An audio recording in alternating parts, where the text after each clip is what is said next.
उत्तरी कश्मीर के कुपवाड़ा क्षेत्र में हिमस्खलन की चपेट में आने से 3 जवान शहीद हो गए। मामले की जानकारी देते हुए कुपवाड़ा पुलिस ने बताया कि अल्मोड़ा चौकी के पास हिमस्खलन की चपेट में आने से 56 राष्ट्रीय राइफल के 3 जवान ड्यूटी के दौरान शहीद हो गए।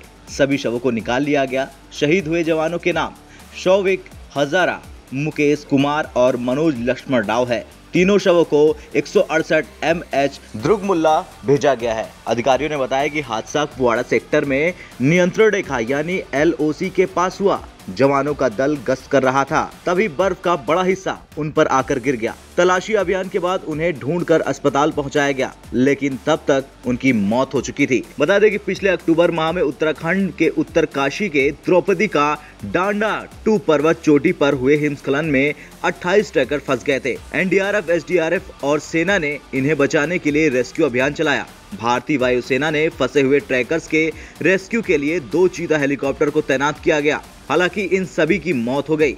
कई दिनों तक चले रेस्क्यू ऑपरेशन के बाद सभी शवों को बाहर निकाल लिया गया था। इससे पहले 15 नवंबर को ताजा बर्फबारी के दौरान सीमा सड़क संगठन यानी BRO ने कुपवाड़ा जिले के बंगस नौगाम रोड पर बर्फ हटाने का अभियान शुरू किया था। उपराज्यपाल ने अधिकारियों को निर्देश दिए थे कि निरंतर बिजली और पानी की आपूर्ति, लोगों के लिए जरूरी सामान, राशन, दवाओं और अन्य आवश्यकताओं की 24 घंटे पहुंच सुनिश्चित करें और इसके लिए समन्वित कार्य योजना बनाई जाए। हाल ही में हुए बर्फबारी के कारण इस क्षेत्र में दुर्घटनाओं की लगातार खबरें आती रहती है। चलिए आपको बताते हैं कि एवलांच यानी हिमस्खलन कैसे आता है।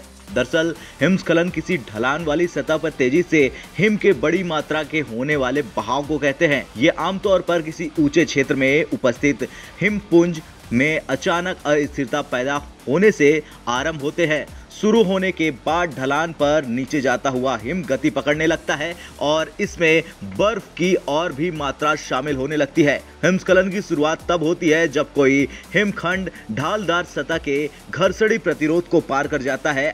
ऐसा तब होता है जब हिमखंड का आधार वर्षा के कारण ढीला हो जाता है या गर्म या सूखी हवाएं उसे तेजी से पिघला दें। खैर, सर्दियों में अक्सर इस तरह की घटनाएं सामने आती रहती है। बर्फबारी की वजह से हिमस्खलन का खतरा बढ़ जाता है। ऐसे में सेना के जवानों को बड़ी मुश्किलों का सामना करना पड़ता है। बर्फबारी में सुरक्षा पर पैनी नजर रखनी होती है और जवानों को सतर्क रहना पड़ता है। मीडिया रिपोर्ट्स की माने तो कुपवाड़ा के माचिल सेक्टर में आमतौर पर हिमस्खलन की घटनाएं जनवरी महीने के दौरान बढ़ जाती हैं। जनवरी महीने के दौरान हिमस्खलन का खतरा और ज्यादा बढ़ जाता है। इसी तरह की एक घटना में माचिल सेक्टर में ही जनवरी 2020 में सेना के 3 जवान शहीद हो गए थे। ब्यूरो रिपोर्ट, भारत तक।